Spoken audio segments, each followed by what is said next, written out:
The Hound of the Baskervilles. Chapter 3. The Problem. I confess at these words a shudder passed through me. There was a thrill in the doctor's voice, which showed that he was himself deeply moved by that which he told us. Holmes leaned forward in his excitement, and his eyes had the hard, dry glitter which shot from them when he was keenly interested. You saw this? As clearly as I see you. And you said nothing? What was the use? How was it that no one else saw it? The marks were some 20 yards from the body, and no one gave them a thought.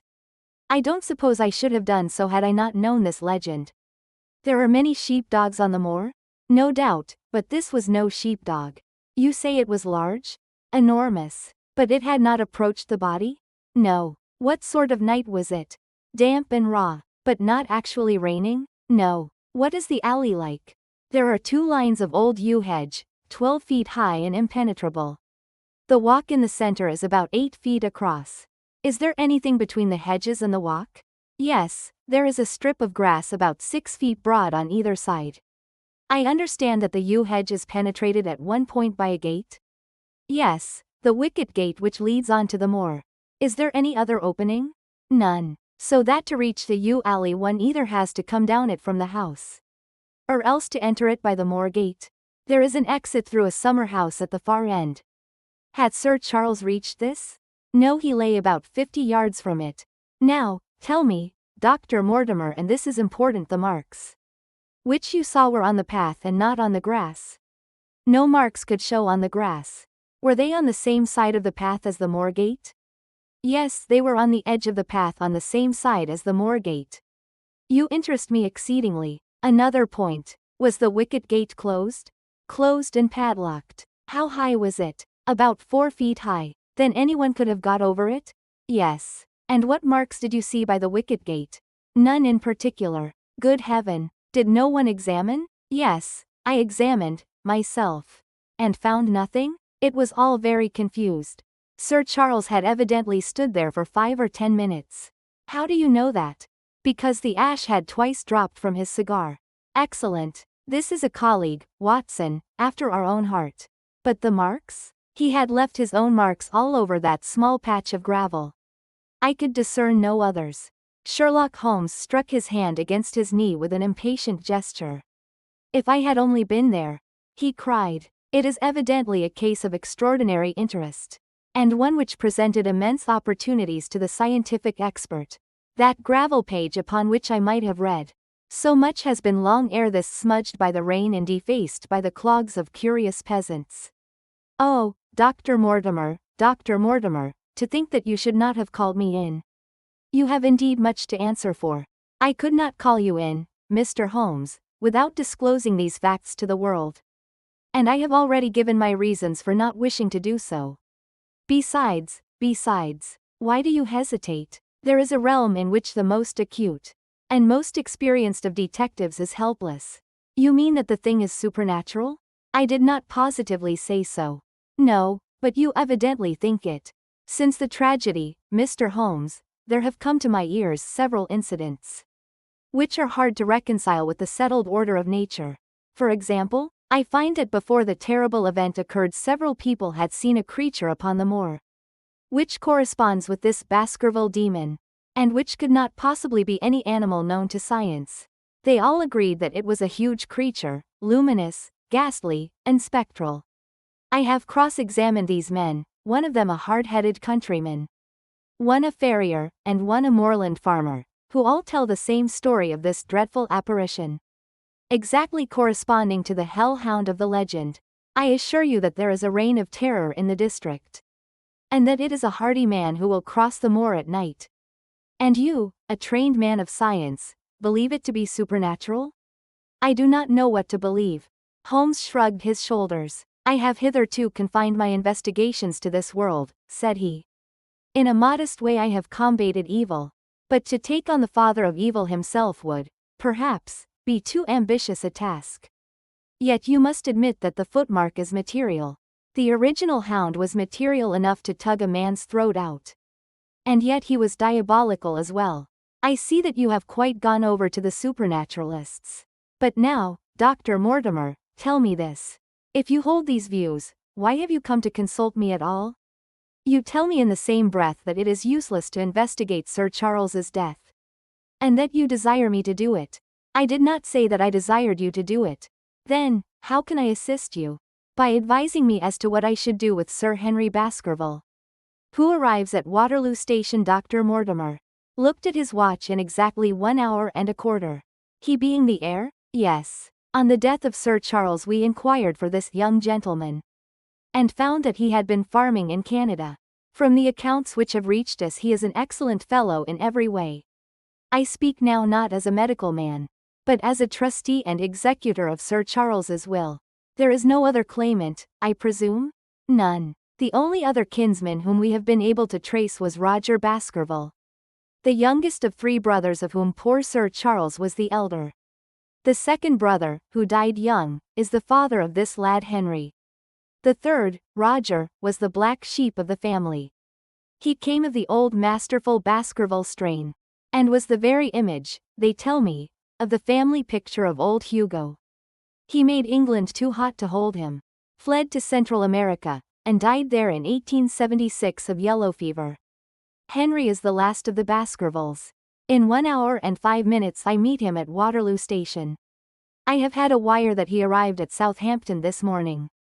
Now, Mr. Holmes, what would you advise me to do with him? Why should he not go to the home of his fathers? It seems natural, does it not? And yet, consider that every Baskerville who goes there meets with an evil fate. I feel sure that if Sir Charles could have spoken with me before his death, he would have warned me against bringing this, the last of the old race, and the heir to great wealth, to that deadly place. And yet it cannot be denied that the prosperity of the whole poor, bleak countryside depends upon his presence. All the good work which has been done by Sir Charles will crash to the ground if there is no tenant of the hall. I fear lest I should be swayed too much by my own obvious interest in the matter. And that is why I bring the case before you and ask for your advice. Holmes considered for a little time. Put into plain words, the matter is this, said he. In your opinion there is a diabolical agency, which makes Dartmoor an unsafe abode for a Baskerville. That is your opinion. At least I might go the length of saying that there is some evidence that this may be so. Exactly, but surely, if your supernatural theory be correct, it could work the young man evil in London as easily as in Devonshire. A devil with merely local powers, like a parish vestry, would be too inconceivable a thing. You put the matter more flippantly, Mr. Holmes, than you would probably do if you were brought into personal contact with these things. Your advice, then, as I understand it, is that the young man will be as safe in Devonshire as in London. He comes in 50 minutes.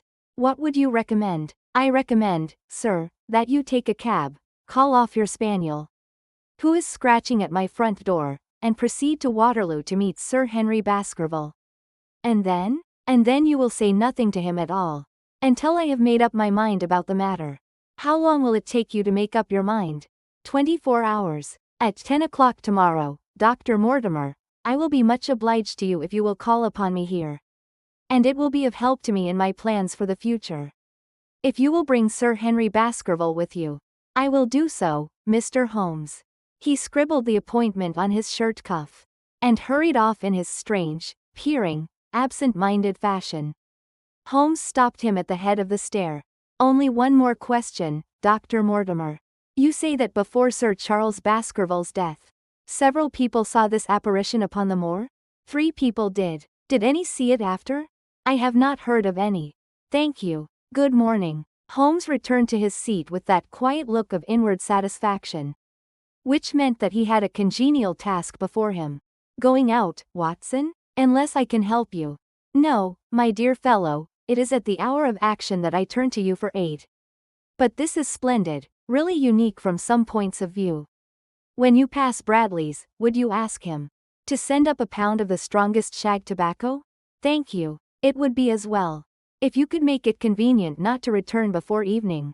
Then I should be very glad to compare impressions as to this most interesting problem, which has been submitted to us this morning. I knew that seclusion and solitude were very necessary for my friend in those hours of intense mental concentration, during which he weighed every particle of evidence, constructed alternative theories, balanced one against the other, and made up his mind as to which points were essential and which immaterial. I therefore spent the day at my club, and did not return to Baker Street until evening. It was nearly 9 o'clock when I found myself in the sitting room once more.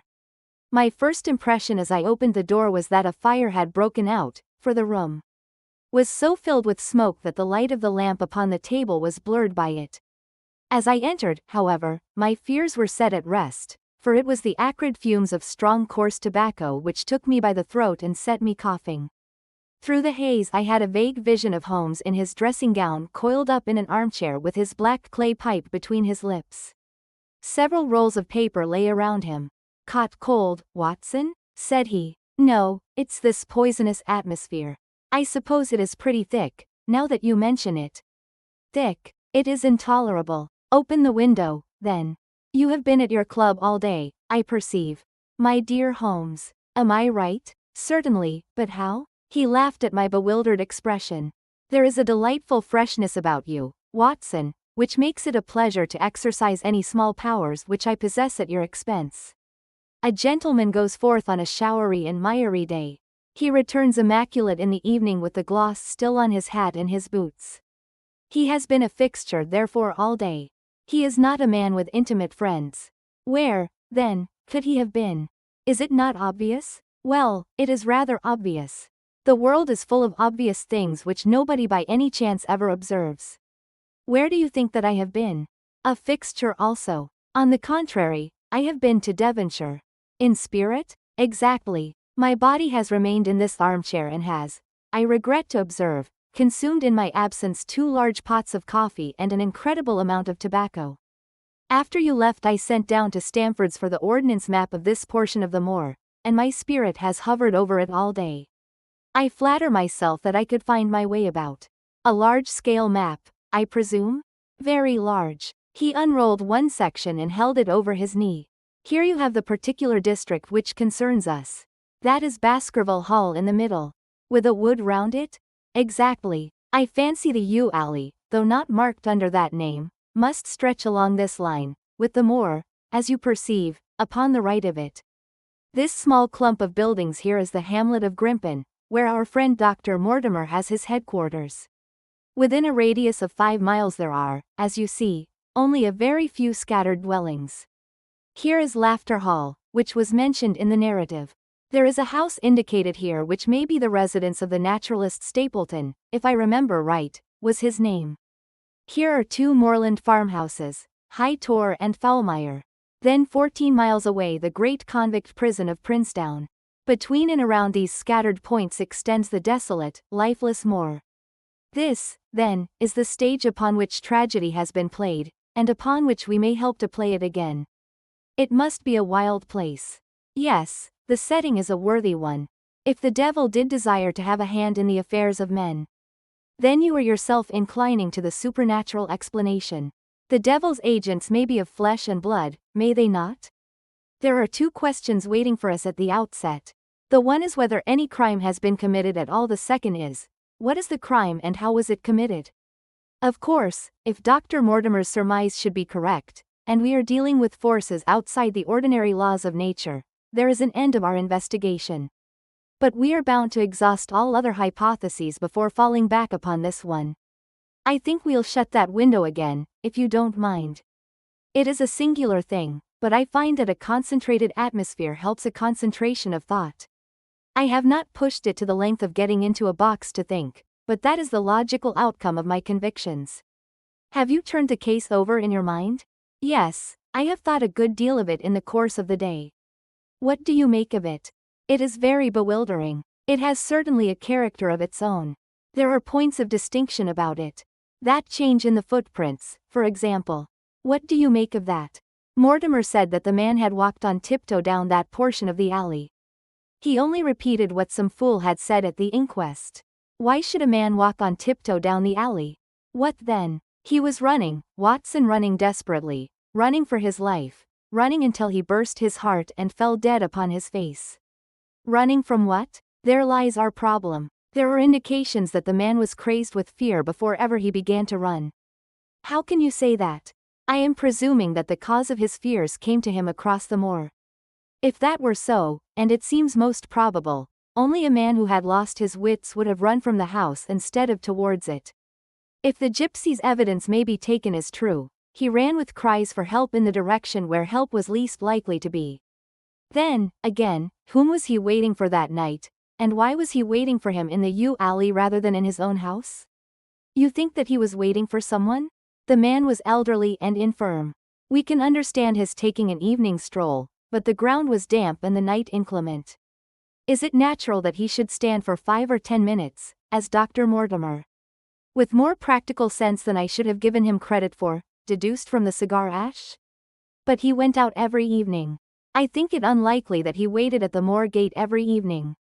On the contrary, the evidence is that he avoided the moor. That night he waited there. It was the night before he made his departure for London. The thing takes shape, Watson. It becomes coherent. Might I ask you to hand me my violin, and we will postpone all further thought upon this business until we have had the advantage of meeting Dr. Mortimer and Sir Henry Baskerville in the morning.